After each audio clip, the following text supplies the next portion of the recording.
Greetings, friends. My name is Jessa McLean, and I'm here to provide you with some blueprints of disruption. This weekly podcast is dedicated to amplifying the work of activists, examining power structures, and sharing the success stories from the grassroots. Through these discussions, we hope to provide folks with the tools and the inspiration they need to start to dismantle capitalism, decolonize our spaces, and bring about the political revolution that we know we need. House every single person who died as a result of homelessness in this city last year. Somebody froze to death, cold, dark, and alone on Christmas night. On Christmas night, while apartments sit empty. This is a farce. This is an atrocity. And somebody needs to make the point that this city, on an annual basis, is publicly executing poor people by slow torture. Social murder. That is what happens when you force somebody onto the streets of this city in the winter and don't allow them to go inside. They die. They die slowly. They die alone in the dark, waiting for somebody to come and help them, and nobody does. So the idea that we are just going to just pass a budget that provides nothing for people who are dying, people who are going hungry, people who are becoming sick, becoming disabled, dying years before their time. The life expectancy of a homeless person in this city is 30 years lower than that of a housed person. 30 years. How can we countenance this? How can we allow this to happen year after year after year? And this is going to be presided over by a man who is supposed to have resigned already? This is a farce. This is a farce. And worse than that, it's a farce covering up murder. And this can't be the sort of thing that we gloss over with polite language and decorum and all these rules of polite society that let us look away from people shivering and shuddering under sleeping bags on heating vents in a city full of empty luxury apartments. Greetings. What you just heard there was an impassioned speech by a community member within the Toronto City Council chambers. A budget meeting was going on earlier this week in which many community members were removed. They were there protesting, or rather wanting to have input on the Toronto $16 billion operating budget. Now, most of you will know that Toronto is in a bit of political turmoil at the moment. The mayor, Tory, has resigned eventually amidst an admission of an affair and abuse of power, abuse of office, and was still proceeding over these budget meetings. Now, in the absence of that, I think we can say that budget was already a problem. It was increasing the police budget after repeated calls by community members and many organizations to start defunding the police. And it's anything but. There was a real desperation, I think, to have Tory ensure that budget went through, and community members wanted a say. This wasn't a big news ticket item. However, our producer, Santiago Helou Quintero, was there on the ground in the City Hall chambers, and the experience had a profound effect on him in a myriad of ways that we're going to spend the episode discussing. And it also brought up broader questions on working within the confines that are provided to us to make the change that we need, and what that means for democracy, what all of these interactions meant for not only him personally, but also a bigger political question. So Santiago, you decided to go down to City Hall. I think a lot of organizations, big and small, had encouraged folks to be a part of these budget discussions to make it clear that they were not happy with it. There was a bit of a rally outside. Do you want to take us from there and just give folks a kind of rough idea on how that day unfolded, and we'll unpack it from there, friend? Yeah, I mean, I actually hadn't decided to go to City Hall that day. It was so I'm a student journalist. I mentioned that on this show before, and a classmate of mine who wanted to cover the story. They knew that I had a lot of knowledge, experience with the unhoused community, with issues surrounding that I had connections within that because of my activism, and they thought that it would be good to bring me on to the story because of that. So they asked me if I would come with them that day, and I did. I usually stay out of covering these kinds of stories when I'm there as a student journalist and not for something like blueprints or anything that I do outside, because I want to be able to do these stories justice. And so, yeah, we went there. I got there pretty early in the morning before anything really kicked off outside. There was a lot of camera crews, media attention. There was a lot of people there that day. Protesters were already showing up from a variety of different organizations. There was a CUPE locale. Acorn had some people there. A lot of people who were just unaffiliated with any organization and who were frustrated and exercising their democratic right to participate in this, right? There is a public gallery. Absolutely. And I recognized a few people early on.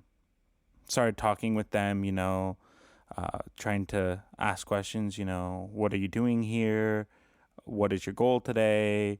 Do you want to maybe talk to me after? We can get your opinion on record, And from there, I'd never been inside a city hall except for one time previous, like 6-7 years ago, when I didn't know up and down, and I think I just wanted to walk around because, government building looked cool, it was.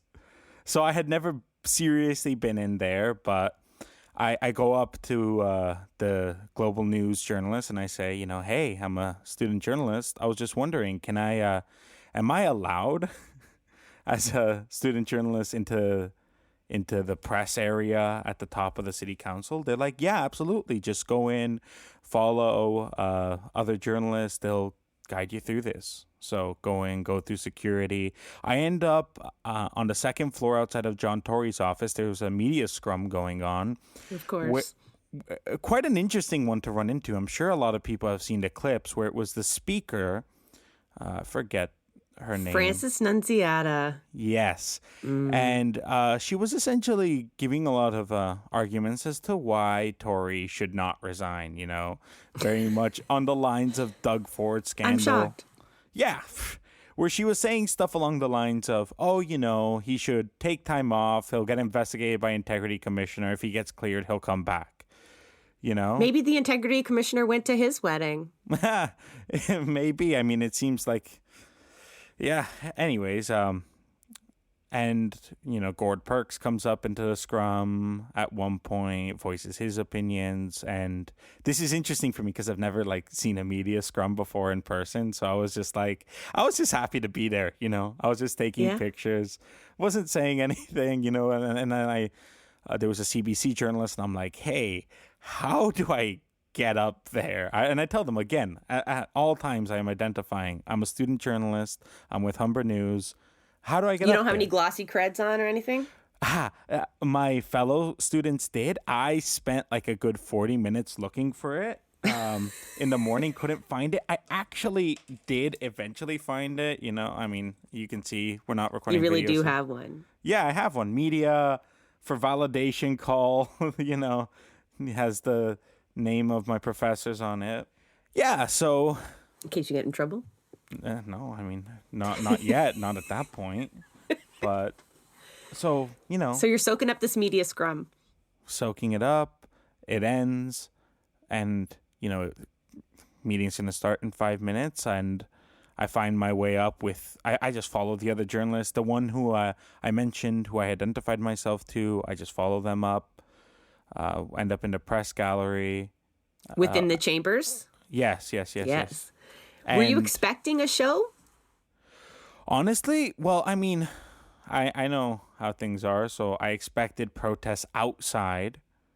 I had run into several people on my way up, so I kind of at that point was like, "Oh, there might be something going on." I'm not really You sure. know those yeah. Because, like, okay, I'm asking you not in, like, did you know, as in, did you plan a disturbance? But you get that feeling, right? And you know how the city's feeling right now. And there's, you know, Yeah. Well, the first thing I said when my classmate asked me to be a part of this was I said, "Hey, maybe we can interview some of the protesters because I imagine." And they're like, "Are there going to be protesters?" And I said, "I imagine so." I hope so. That's what you're thinking. Well, yeah, I fucking hope so. I hope so, but also just I assume.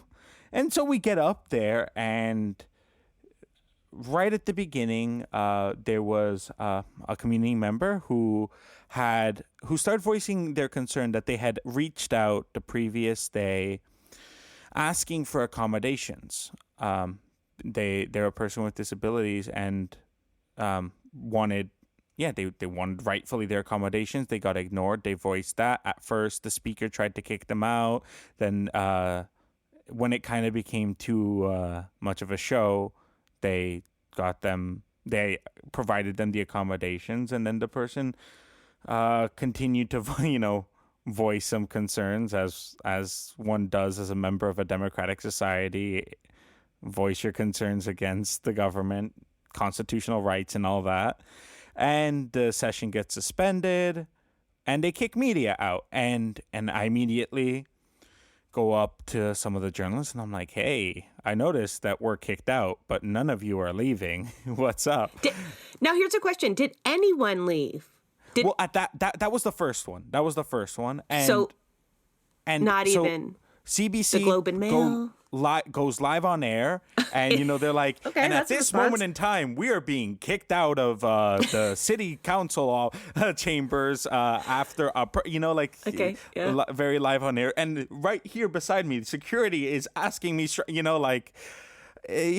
I'm there. So, I can feel it. Yeah, and I'm like, okay. Are you getting nervous? Well, I didn't expect to get this far in the first place. I don't really know what I'm doing here.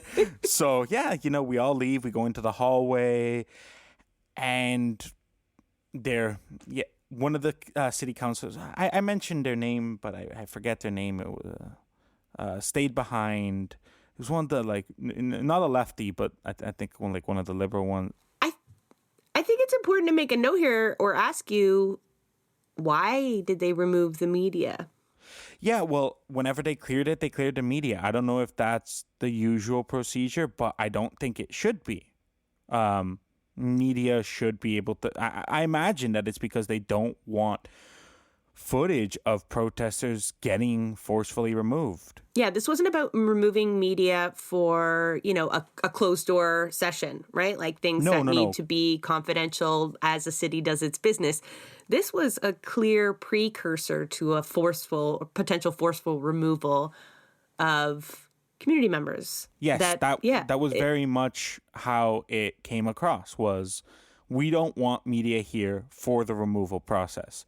Isn't that what media's for? City councilors were asked to leave, but not all of them did. Most of them did, but one of them did stay behind to ensure the safety of the protester, to ensure that they were taken care of. And who was it? I forget. It was Josh Matlow. You already told me the story, but I wanted to give credit where it was due because I know not a lot of lefties enjoy his politics.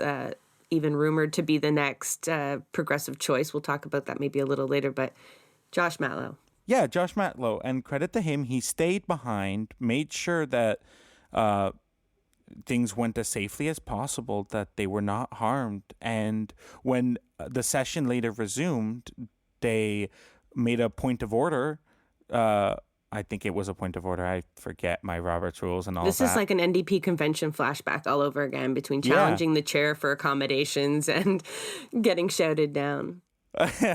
Very much familiar in that sense. And then they presented all of the points that that community member wanted voiced, and they said it before council, and credit where credit's due. good for them. But so in the meantime, they say it's going to take 5 minutes. I think it was a good 45-minute interruption during which I was in a hallway. Yeah, so I'm in the hallway and I see some there are some community members who were later I would learn there to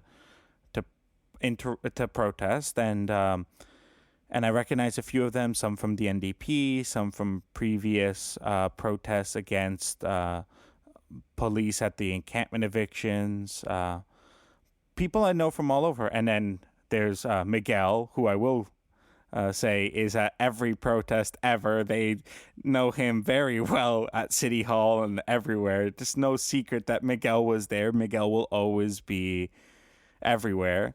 And Desmond Cole, you ran into. Desmond Cole I ran into later. He actually stayed behind with the city councilor to ensure the safety of the community member who was being removed. Shout out to Desmond Cole. So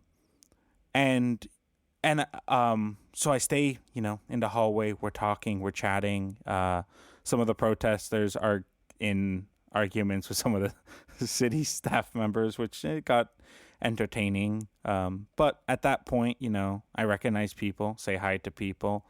Everything is as it should, I think, and yeah, so we stay there about 45 minutes. Then council resumes and Josh Matlow interrupts, as I said, to say his piece, and then all is back to regularly scheduled programming, I guess. I'm back up at the top of the gallery, and they let everyone that they had asked leave back in? Yes, everyone's back in. The public at that point is still in. I'm up there snapping pictures, and John Tory makes his appearance, and when he goes up to the microphone to speak, that's when protests began. I'm sure people have seen videos, heard that, they're chanting. Why am I blanking on the chant? It was, how's the homeless feed the poor, kick John Tory out the door. How's the homeless feed the poor, kick John Tory out the door. I absolutely love that they wouldn't let him speak. I know there's going to be a lot of folks that were like, oh, this is part of the process. You're interrupting. Of course, you're going to get hauled out. But we have to remember this is a man who already resigned, right? Like days ago. So all the issues folks have with his budget and him previously, it doesn't matter. Like, this is a man who resigned and was still going to stand up there and preside over these budget meetings. And I love that because I don't live in Toronto, but I did. So I still consider myself a Torontonian and follow the politics way too closely. And I was just like, who are the cowards participating in these budget meetings with him presiding over it? Like, shut it down. I think that was my tweet. Like, shut it down. Like, and everyone was feeling the same way, and give him no space. I'm so proud of those folks. Yeah. And a lot of the city councilors had kind of voiced a level of concern about that because they were essentially, due to the strong mayor powers, one of them interrupted to clarify that would the city councilors be allowed to vote on the budget today? The answer was no. Because of the strong mayor powers, they could amend small portions of the budget. How much? I think less than 1% from what I've heard. And for the majority, the budget was controlled by the mayor. The mayor was John Tory. He would resign at the end of the day. Just a little spoiler alert, I guess. He was there to pass his budget. And several of the councillors were uncomfortable with that. So the protest, and the speaker says, I warned the public if there were any interruptions, you would be kicked out. That's it. Would everybody, including media, clear the City Hall chambers? I just want to say something about those superpowers in the budget while it's on my mind. I feel like those superpowers were specifically there to preserve those police budgets. Amongst a few other things, like the capital budget is even bigger and there's lots of issues there. But with all of the work being done to defund the police, right, to raise that issue and press it at council and elect folks that are going to do it, that is one thing capital cannot afford, right? Which is one reason we want to defund it. Let's be honest. They protect Capitol, and Doug Ford is a huge police aficionado, and all conservatives are. And I think that plays a large part into it. You know, they want to manipulate the urban centers, but those police budgets are huge. Huge. Massive. It's by far the largest part of the Toronto City budget. For most municipalities, it is over. Most of them are over half. And taking this from a bit more of a, you know, like I like to phrase my arguments towards fiscal conservatives, I guess, a lot, because using their language to show the absurdity of it all. The police budget is taking away resources from the unhoused community. It's taking away resources from addressing mental health concerns, from addressing housing, from addressing the social economical conditions that are that lead to crime, that lead to the justifications they use for police. We've seen everywhere in the world that in investing in tackling social economic issues, that is how you tackle crime. Police do not solve crime. They show up after it's happened. The same can be said about homelessness as well. Like we heard the advocate at the beginning of the episode. It costs money. It costs us actually more money. So if that's all that you give a fuck about, that is not actually being fiscally responsible. And not to mention horribly cruel, but like our moral arguments seem to fall flat a lot of the time. So I hear you having to give that conservative argument, but yeah. And shout out to Finland, because random shout out to Finland. Love because Finland ended homelessness, because they said it costs less money to house everyone than it does to deal with the effects of homelessness. Yeah, and healthcare. So they said, let's end homelessness, and then they housed everyone. All of these are policy choices, and I think I wanted to interject here before folks get removed in your story to allow folks to understand where they're coming from, right? And the desperation, I think you heard at the beginning there, where there's no time to lose. There's no reason it has to be this way. And this is all on top of an incredibly undemocratic process of a mayor that should be gone and superpowers that shouldn't be there. So, you know, that's where these activists and advocates and community members trying to survive are coming from in this meeting, where they've had no input into their city budget so far. Absolutely. And it's also worth pointing out the fact that the speaker is an ally of John Tory, who, like I said, in the scrum was saying that John Tory should remain as mayor. And that speaker, made the decision to kick out the protesters immediately. She was a big fan of Ford, too. She did facilitate his reign as well. And she has a lot to gain from Tory remaining as mayor. She has personal interests at work here. So in terms of, you know, democracy and biases and everything, that needs to be said. And so she announces clear city council chambers, including media. No member of the media left immediately. That needs to be said. There's nobody who said, okay. No bootlickers to out. No, nobody immediately said, goodbye, we're gone. Media does not like being told what to do. That is I heard someone say, that is a quote directly from some camera operator of some major publication. Media does not like being told what to do. And they stayed for a second. They stayed to cover things. And a lot of them stayed a lot longer than a second, because and at this point I had to say, I don't have a perception of time. I have no idea how long it took for police to come in. But I do know it was a very significantly long feeling period of time. And during that time, media went around interviewing the protesters. And they were talking with them. That's where that speech comes from. I just want to make sure Desmond Cole was the only person that we could find that posted the longer comment, the longer speech at the beginning of the episode. That is the credit that we'd like to provide that audio to. And you can see all their mics there, yeah? But we did search online, and very few of that person's words made it through to the mass media, even though they were there to record it. Yeah. So that I think that says so much about like what we're going to talk about in a little bit about the role of media here.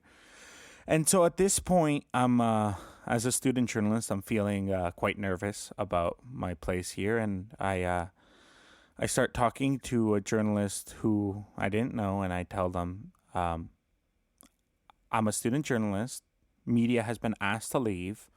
I noticed that a lot of you are staying. I would like to stay. Will I? And they tell me, hey, they know my editor. They know the professor who I'm responding to, and they say, you're going to be fine. Stay with me. We're going to stay until the end. Right? And at that point, it's like, yeah, I'm staying, you know?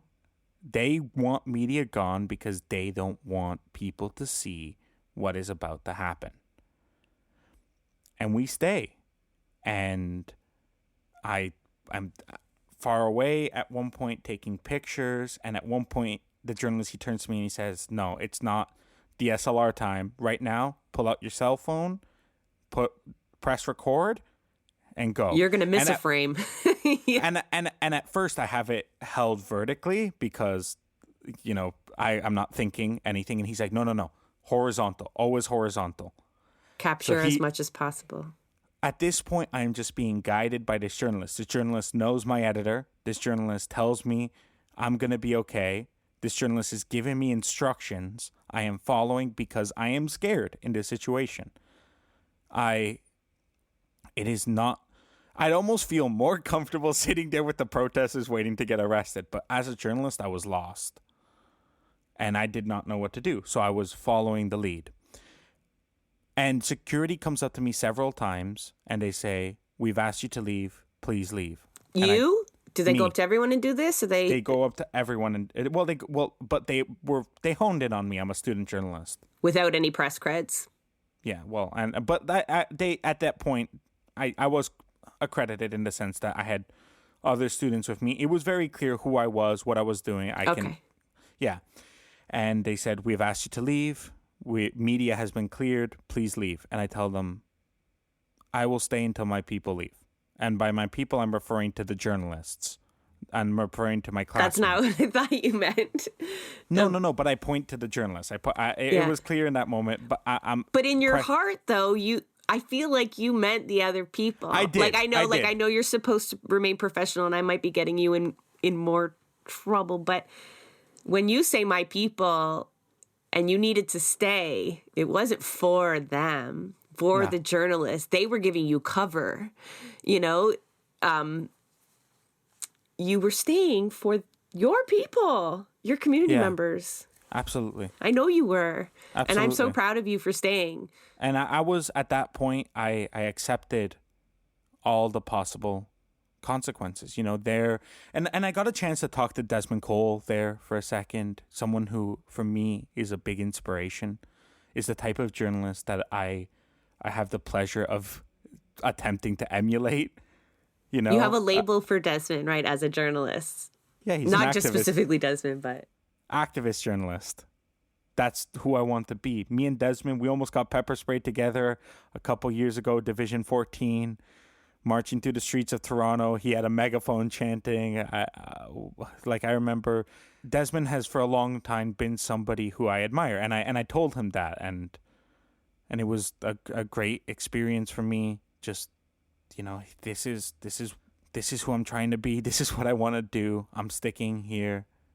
I got my camera out. I'm not, you know, like I'm just there recording, right?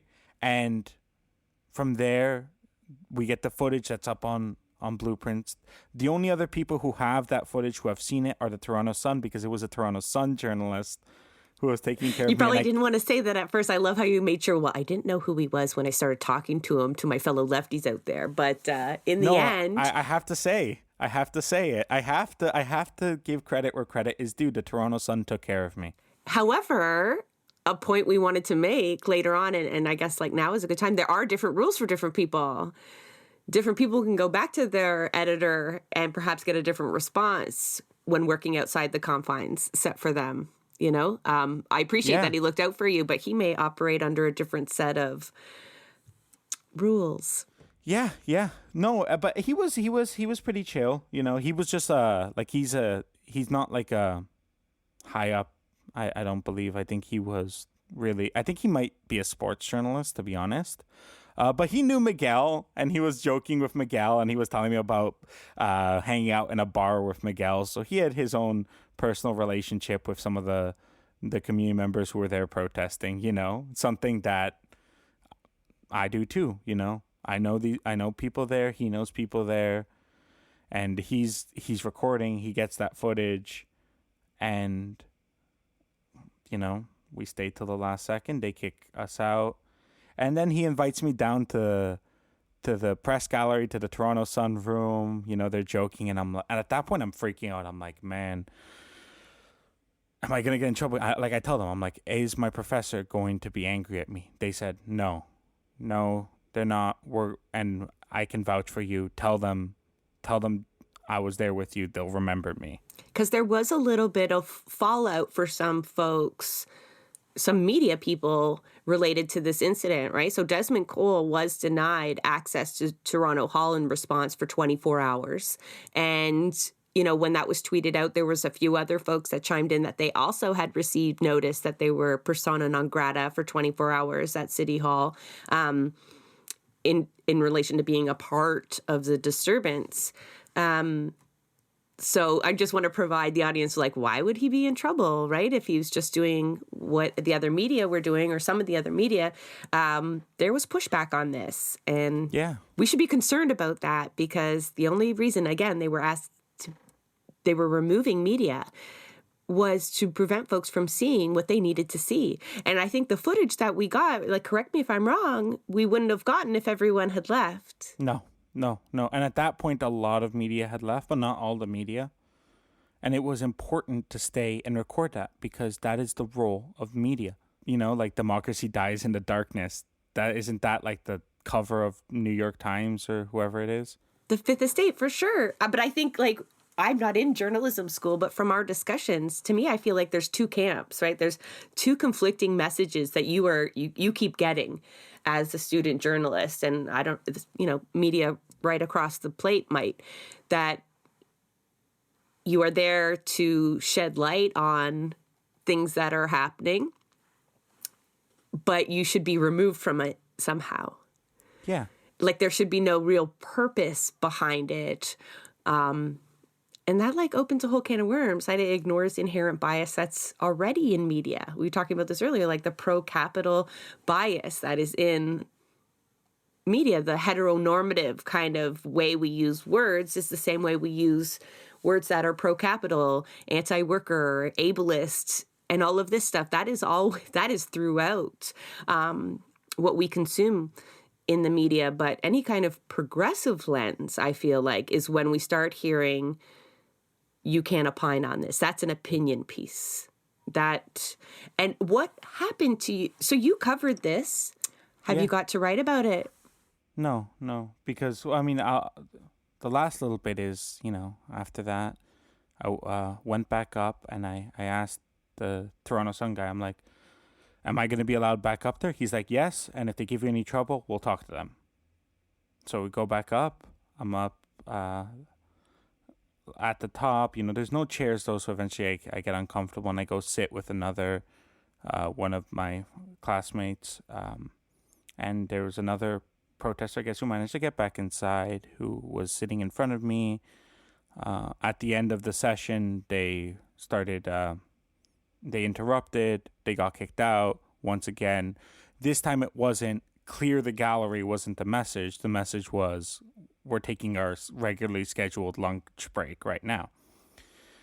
And, you know, they acknowledged me as they were walking off. He was there by himself? Yes, he was there by himself. You know, he acknowledged me, making it seem like he knew me. And at that point, security came up to me. They're like, "How did you get back in here?" Implying that I should have already been barred. But then they recognized me there, and then they're like, "We're gonna ask you, leave for the day." Okay, I left. Wait a minute. You left out a part of the story that I really enjoyed. The protester who came back in was by himself, and when I spoke to Santiago, he said, I didn't want him to feel like he was by himself. I needed him to know I was with him. I needed him to know he wasn't alone. And so he leaned over and he whispered, solidarity, comrade. Because, the fist in the air was maybe a little too obvious at the moment. He was trying to do this as conspicuous as possible. And in response, the community member opted for a fist bump, which essentially outed you. Yes. We are not ashamed of it, but it did throw up a giant red flag over your head as possibly another activist journalist that needed removing.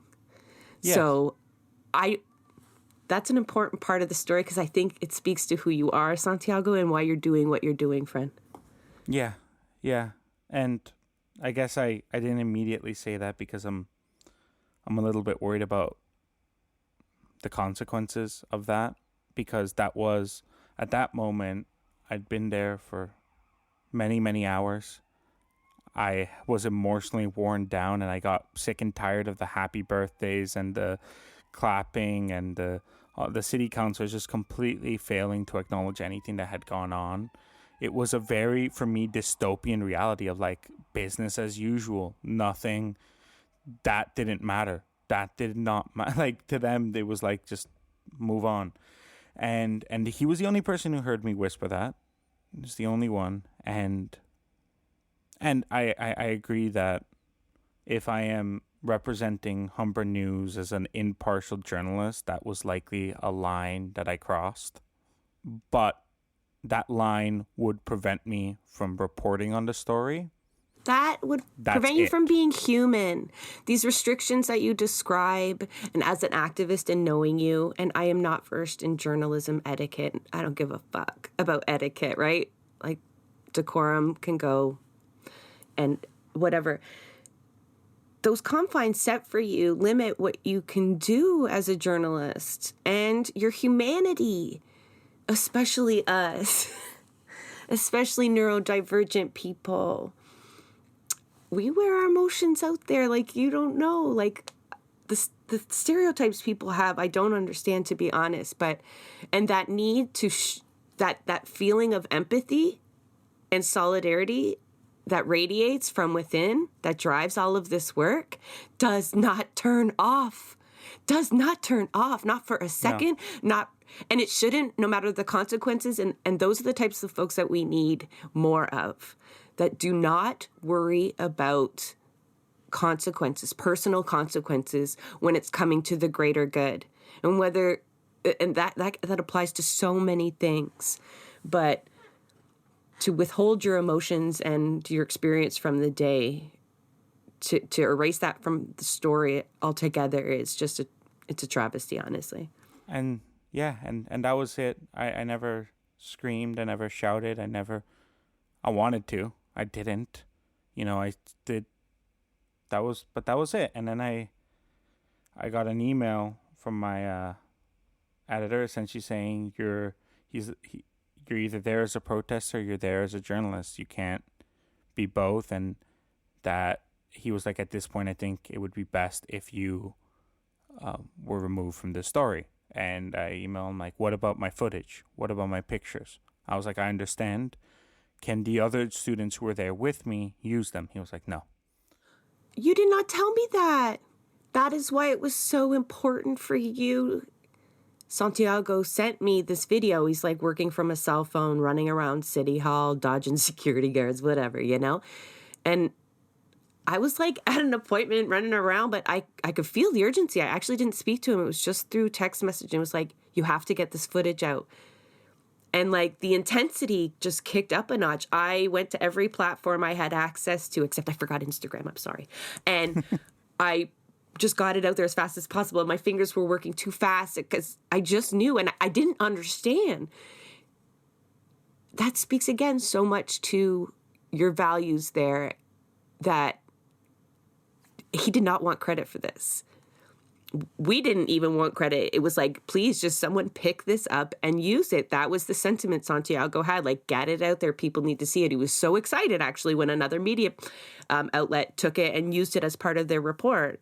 And I was so excited every time I saw a new view, right? Like, it was just, I knew it would mean something to him. But now it means more because you were there for hours. That was your experience, save from coming on this podcast now and sharing it. That was your outlet to process all of this.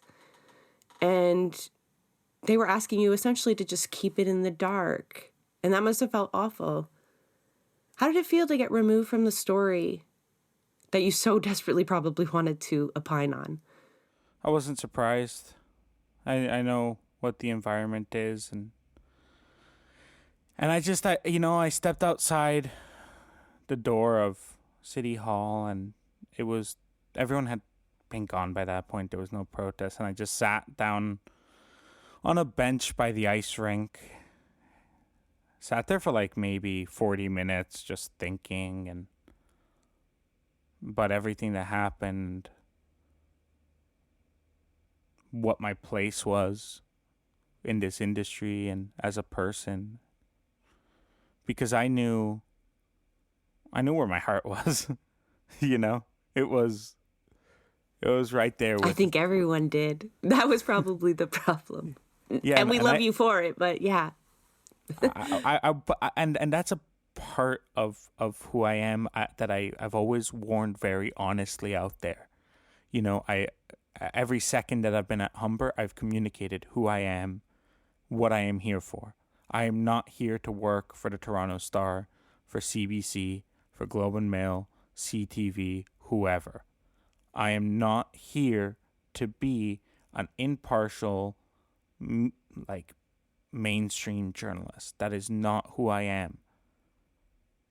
I am with them. I'm with the people there. That's who I am. Although you understood being removed from the party, although you Freudian slip. No, that was me. Sorry. So you understood being removed from the story from a kind of what you expected, right? You understand the environment, but you definitely don't agree with that sentiment that you have to be either a protester or a journalist. And when you use that kind of label for Desmond Cole as an activist journalist, I feel like in a way, there shouldn't even be the need for that label. Like inherently, no. That's what it's there for. No, and that's where I take a lot of issues, and I've voiced that through my entire time at Humber, right? Because like I had a professor last year, Jim Coyle, who was he was a journalist at the Toronto Star, very high up there for his entire life. He's retired now. I mean, he still occasionally writes pieces for them. I know he has a lot of the Queen's obituary he had written years ago, and when they just had it ready to go, so his name was on that when that happened. It's not, anyways. Oh, to be that famous that people have a whole your obit in they stock. Got it ready to go, like a stock photo. My God. Yeah, okay. and Jim, he has been a big part of me exploring who I am as a journalist. I speak to him about the activism of journalism, and he's like, yeah, a lot of these opinions, the industry is changing. There is more room for that. People are acknowledging that is a legitimate form of journalism, right? And that was okay, there's my fire. That's who I am. That's what I'm doing. There are people at Humber. You got permission. Yeah, there's been people at Humber, professors, my mentors of mine, who have essentially said, yes, what you're doing is a real thing. And so I even, and on the topic of Desmond Cole, one time one of the people who hires people for the internships at the Toronto Star, they came to speak to us in a class, and they were saying about how, if you're a journalist, you can't be going to protests. And then they asked for questions, and I obviously I asked them, I'm like, Desmond Cole, you say the Toronto Star's official stance is that it was a mistake. The way they treated Desmond Cole was a mistake, that they shouldn't have done that Desmond Cole was in the right and they were in the wrong. That is their official stance to this day. And I said, me and Desmond Cole, because they had specifically mentioned encampment protests, and I'm like, me and Desmond Cole almost got pepper sprayed together, just like last year. But now you say that it was a mistake to get rid of him, but now you're telling me that I'm not allowed to do that either. That's the thing, right? Like, what's acceptable, what's not acceptable. For some, yeah, because you're feeling like you're facing some heat for this, right? It's a little bit still to unfold, but if we're talking about a fist bump and maybe a whisper, all right. Meanwhile, Brian Lilly is all up in this, hollering at protesters, right? Definitely giving his 2 cents in the moment. Do you think he faces heat when he goes back to the office? No. Columnists are... Did he even get a 24-hour ban? No, columnists have long been given that permission, right? And columnists seem to be valid. But also, and I'll get into that in a second, but even beyond the Brian Lillys of the world, like Jim Coyle, my professor, who was very established in the Star, told me that, they take the same planes as the politicians, that he has had many conversations. He wrote a lot. He wrote a book about his struggle with alcoholism, and he told me that Brian Mulrooney, I think it was, gave him really good advice for tackling his alcoholism. And then Jim Coyle goes and, he has to write stories about these people too. They have personal relationships with these politicians. They know them. I know these protesters. They know the politicians. That's different to them. One is saddling up to power and the other one is being disruptive to that same system. So I know a lot of the shit that goes on with media that we complain with comes from deadlines. And, we talked about space and air, right? Like the reports from these folks that were there feature just a tiny snippet of what we aired the entirety of, and what Desmond Cole captured and posted in its entirety. And it's really selective, but to a purpose. There's always time, space, and resources for the other voices, right? For the plane trips alongside politicians, for the dinners. These relationships aren't questioned.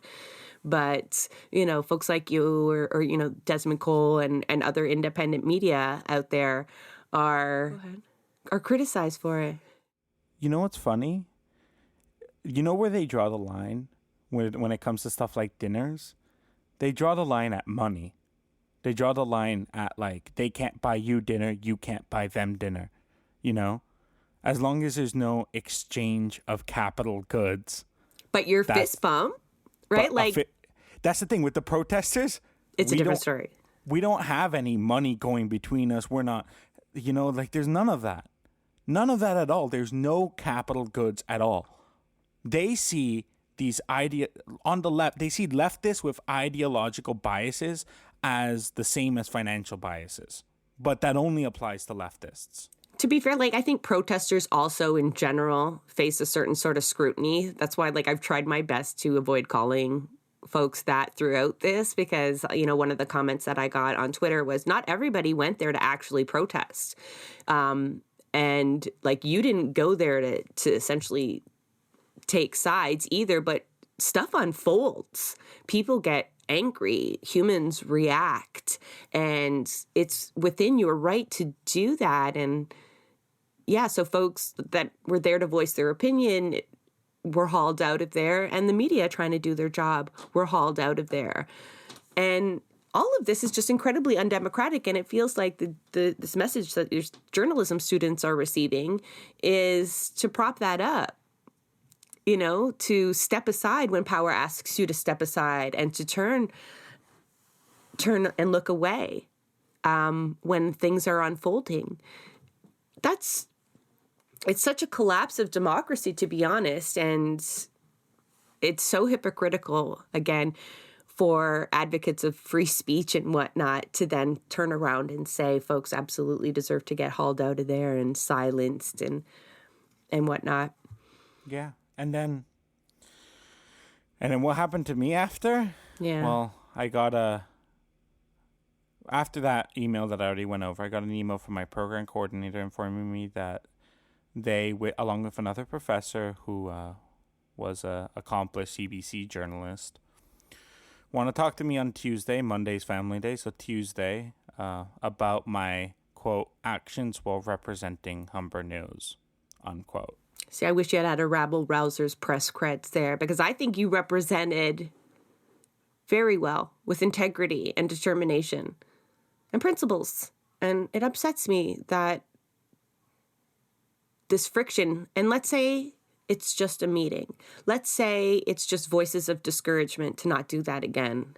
That still pisses me off because you're like, they've singled you out clearly, but you're not the only journalism student receiving these messages and then going out into the world and feeling like they are conflicted. Like, what do I do?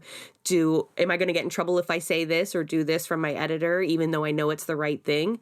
When we talked about that, we were drawing parallels to, candidates within party systems feel this way. Elected folks feel that, like, this pull of saying what I really mean, doing what I know needs to be done, and working within that safety space.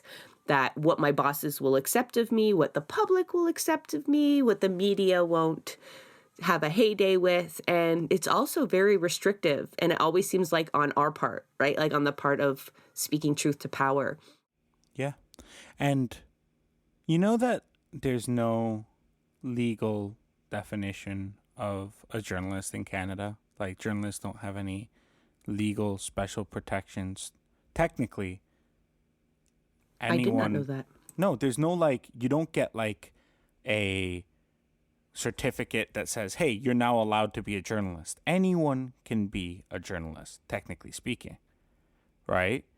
So, when it comes to these things, I like to think I was doing the advocacy journalist, the activist journalist thing before I began as a student at Humber. I came into Humber with the goals not to become what they wanted me to become. I went in because I wanted to be a stronger writer, because I wanted to get a skill set that you didn't have or needed to hone. I wanted to learn about interviewing, about quotes, about writing, about structure, nut graphs and leads and cut lines and, all I don't even know what you're talking about. Yeah, all the journalists mumbo jumbo. I wanted to learn how to do it because I said, the people like me often don't get access to those skills through the institutions that provide those skills. And then you go into an environment that says, hey, no, actually there's a specific type of journalist that we want you to become that. And I've had my foot planted on the ground since the beginning and said, I am who I am. I'm becoming who I'm becoming. I'm going to work where I'm going to work. And that is, by all definitions, as valid journalism as anything else.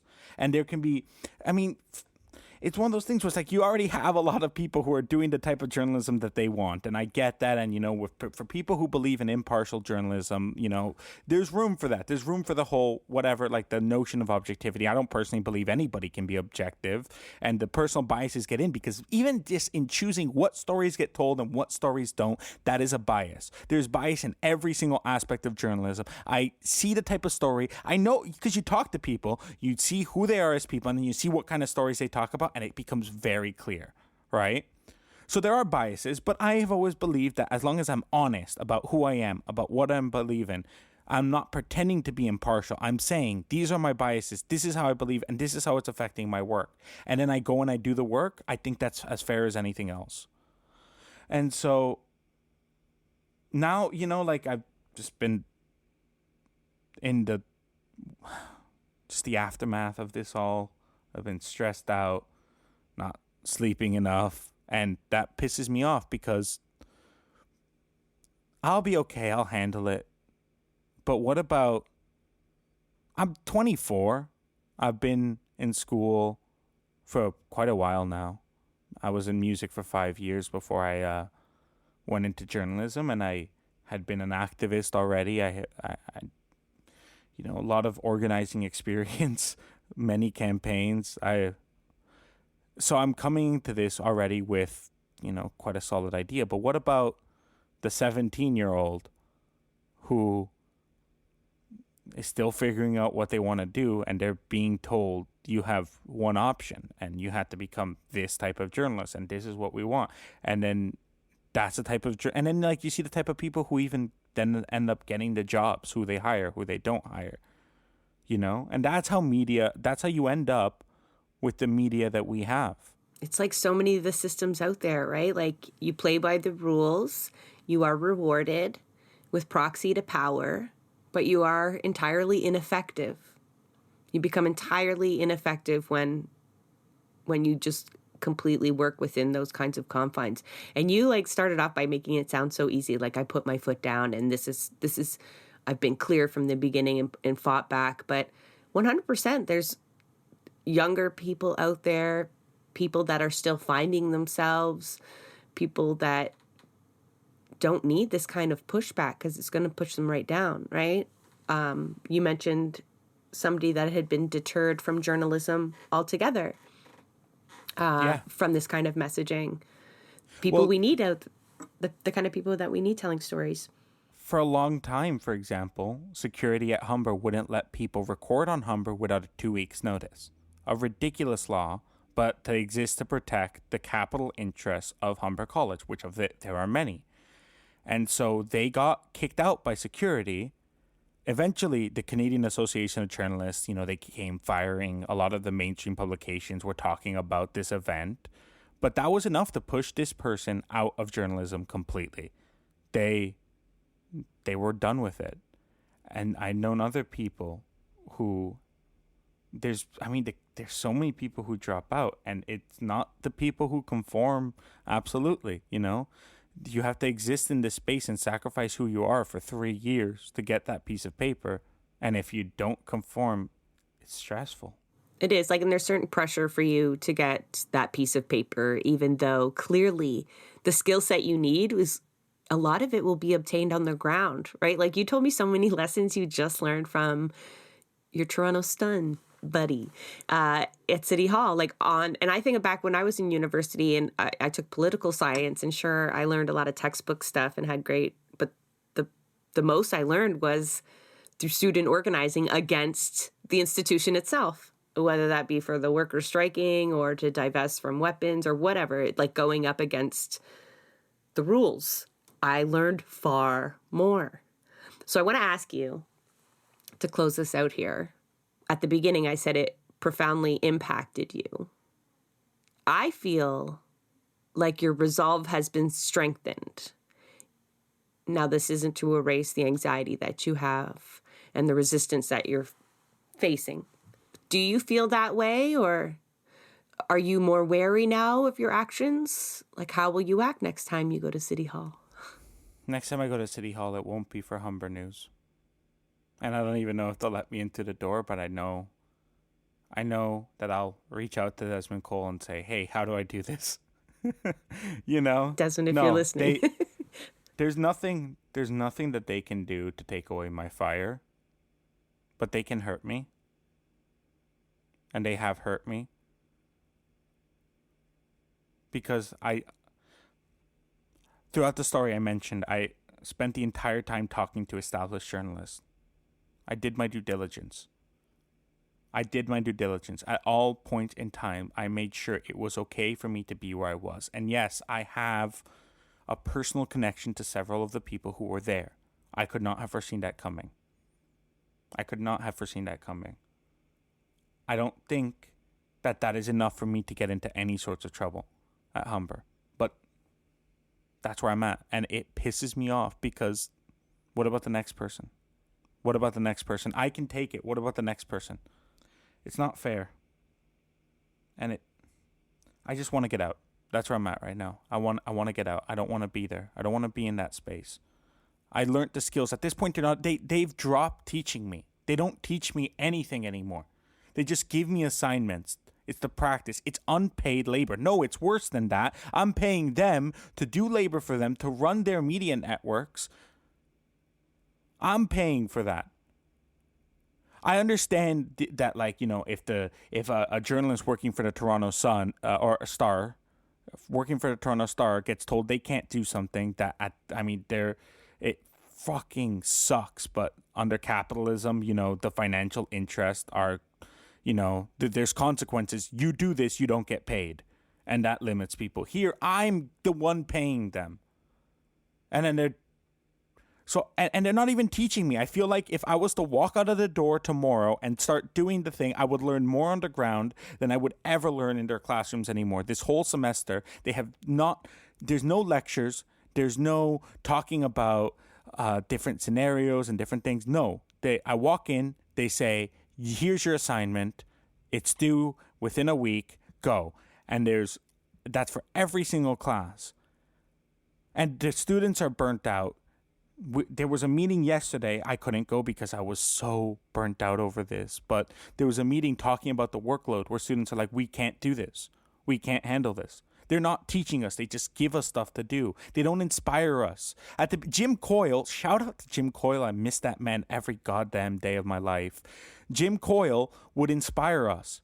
He would talk about his experience and talk about journalism and light the fire of like, why do you want to do this? But now they're just treating us like, oh, like you got to do this. So we don't have to inspire you. We don't have to motivate you. We're just going to work you. You are workers now. So I don't want to be there. But at the same time, I have very real consequences from leaving. Well, like you say, like you need that piece of paper outside of the knowledge. And I'm feeling a little triggered. There's a little bit that makes me think, they want folks like you to leave. You inspire your classmates. And when you put your foot down, you give other people strength to do the same. That's the same inside your class as it's been in all the lessons that we've learned out here, right? That act of resistance is a spark for other people, and they know that. And a little part of them wins when we walk away.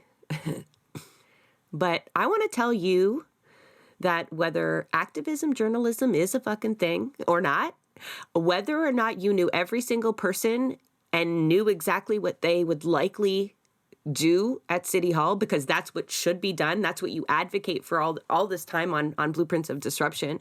You would expect nothing less of them shutting John Tory down. And none of that should matter. None of that should matter. If you had been given the freedom to work on a piece, a meaningful piece from that, it would have been epic. If you had been allowed to put your emotions into there, if you were allowed to put your opinion into there, as well as the context given by the facts on the ground. It's not in an absence of facts that you write.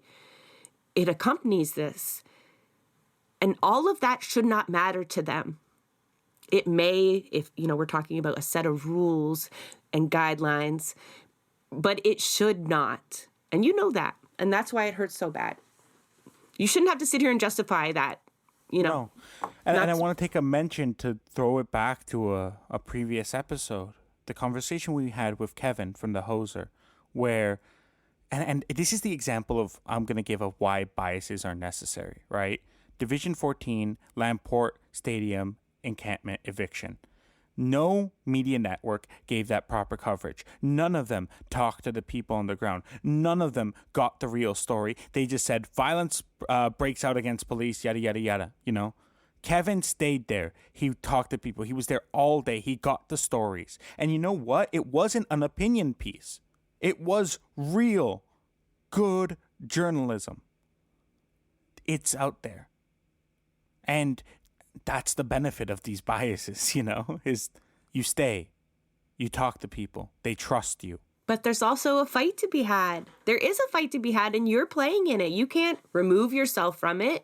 You would die.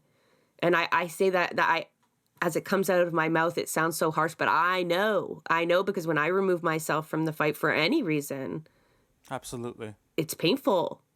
And so if you were to take one passion and remove it from the other, it would destroy you as a human being. You would not be Santiago Helou Quintero anymore. You would be something else, something that they've created and shaped for Capital's purpose. And you would have to start doing what you need to do just on your free time. I mean, that's part of what we're doing here, right, at Rabble Rousers, like trying to make space for the this kind of storytelling without consequence. Yeah, absolutely. It's fundamental. It's fundamental. Like, it's my purpose. It's why I'm here. It's why I decided to study journalism in the first place, you know? It's what we need. Like, it's what we need. We need more people. You know, the right has the National Post, the Toronto Sun, and they get away with everything because technically they're a tabloid, but the Toronto Sun, it is a tabloid. It is recognized as a tabloid, but they get in the door. They are allowed in the door. They are treated with validity. They're valid in this world. But where we don't get to have that, we don't get to have, and I mean, it wouldn't be like, as I say that, it sounds like, no, like we're not going to be that level of hacks, but we want to be trash and be allowed in places too. You know what I mean? It's to say that, like, when it's from the left, it's not okay. In this world, when it's from the left, it's not okay because we present a fundamental challenge to the existing structures. And that's the thing. Not challenging structures is also an ideology. And it's also a privilege. And I know we've gone long, but this is a point I really need to make because we have had multiple classes reporting for diverse communities, you know? And they talk, it's so funny because they talk about all of these like very real material conditions that affect people from different communities. And then they say, you know, you look around the newsrooms are still dominated by white men in Canada. Every newsroom is dominated by white men in Canada. Why is that? Well, a lot of it is because when a person comes from an experience, when a person comes from a community, that lived experience is perceived as a bias. That lived experience is treated as a bias. And so they're not allowed in the door. And it is a privilege to be unopinionated. It is a privilege to say, this world is working enough for me. I'm okay. I don't need to challenge things. I'm not political. I'm not political. We hear that all the time. But especially for a journalist, you know, it is a privilege. It is a privilege. And it's something that they don't see that. It's so, like, as they're teaching these classes, they don't see that. They don't understand that, and I challenge it all the time. And I'm sure that's part of this. But that privilege has been so normalized, right? Especially in media. That is the voice. That is the standard voice that appears to have no bias because it is so normal, right? It's like an accent. You don't think you have an accent because everyone around you is speaking the same way, right? Whatever, in a melting pot. But you do. You have a bias, but when it is so mainstream and it is propping up the status quo, it's almost invisible. But folks coming from communities that need to resist in order to survive, that is obvious too, right? That is much more seen. That is in their language, that is in their actions, that is in their being, right? And so it's so much more visible. It's often visible in the sense that it's racialized folks. But even when it's not, I mean, it's that bias that's easy to catch because we don't hear enough of it. It's that accent that floats in. You can't be impartial when something is an existential threat to you, you know? I don't think you can be impartial, period. Me neither. I think it ends right there. That's it. That's the period. tweet. But that's also like what journalism needs to understand. And then it's like, okay, so then what about everyone else? What about everyone who's not a privileged white man who doesn't need to have opinions about things? What about the rest of us? And that's why advocacy journalists, activist journalism, whatever they want to call it, is as valid as anything else. The status quo is an opinion. It absolutely is. It's not just valid, it's far more needed than what we're actually consuming most of the time. It adds far more value to discourse, to social consciousness, to being that fifth estate that is supposed to provide the populace with the information that we wouldn't normally get from those in power, right? That is its purpose. And like a lot of things has strayed from its purpose thanks to capitalism and the restrictions that are there, right? And it's like such a detriment. And the resistance people face like has real emotional and psychological consequences.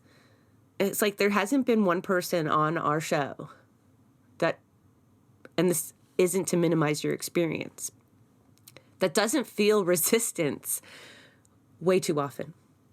You know, like we start to steel ourselves against it from the outside. We've talked a lot about this on the show, but it's pertinent here. But when that fight seems to come from the inside, like your school, you know, I know you're paying to be there, but it's still your community. It's your school. There's something still very organic and community-like about it. And when you start to have to fight there, on top of all the other fights that are valid, that need to be fought, it is too draining. It is really hard. It is really discouraging. So, like, I know that it's like lit your fire, and again, but I also see that it's worn on you, you know, and all the other people we've had on our show that just have to consistently persevere and pretend to be resilient when we're not. And it's just so much resistance from so many fronts, unnecessarily so, sometimes where you don't expect them. Like, I know, you know, that was the environment that you would likely take maybe some heat, or at least couldn't be on that story, but it still doesn't feel good. And anything that leaves anybody with that kind of feeling just shouldn't be. Something's wrong. No, and like to make matter worse, I was already burnt out before this happened. It was already a difficult moment for me. This has just added to it, and you know, just to like present like the universal nature of it is that this is the same feeling that I've seen draw so many people out of the fight. Those fights from within, those civil wars, those internal struggles. I've seen it burn out so many people who sometimes never come back. And that's why it's difficult, and it's I don't know. It's like I had no idea how this episode would shape up, but when you called me, I just knew that people needed to hear it. Because it impacted me just hearing your experience. You know, obviously the neurodivergent in me is always like relating it back to things in my life, but it also just spoke to so many bigger issues as well. And I know it's not easy for you to unload like this. We have our cameras off today, so no YouTube video, because this is draining. This is deeply personal. We've done a few episodes like this, but it is a bit off the regular path that we take. But it's a story that we needed to get out there. And if this isn't an outlet for us to work through our own fights, then I don't want it, right? Because people are going to relate. We do not live in a vacuum. If you're going through something like this, there's other people going through something like this. Lord knows, I feel like I've, can relate to this experience on some level. So I find it, healing in a way to kind of work through it with you. And I hope our audience does too. I want to take a moment here at the end to just give a shout out to everybody who showed up, that they made their voices heard at personal risk, personal sacrifice, odds stacked against you. But they showed up. And that is what democracy is supposed to be about. That's what democracy looks like. And I want to be there for you guys every single time. I want to be there That's what I want to do. That's who I am.